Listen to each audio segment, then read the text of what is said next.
সীমালঙ্ঘন করা।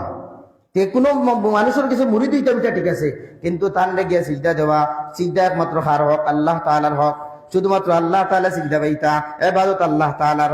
আমরা যে সময় নামাজের মধ্যে যাই, নামাজের মধ্যে দাঁড়াইয়া কই ইয়াকা না'বুদু ওয়া ইয়াকা নাস্তাঈন, ও আল্লাহ আপনারই আমরা ইবাদত করি, আপনার নিকটই সাহায্য চাই। তাইলে বাবার মাজারও গিয়া চাওয়া যাইতো না, চাইতাম হার গেছে।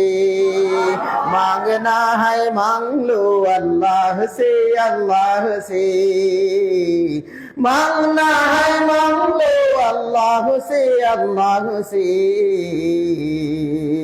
छोड़ कर उससे न मांगो साहिबी दरबार से, छोड़ कर उसको न मांगो साहिबे माजार से। আমরা গিয়া হন সাদুলার গিয়া হই ফুয়া দেও, আচ্ছা সাদুলালে যে ফুয়া দা সাদুলার তো হুরতা না।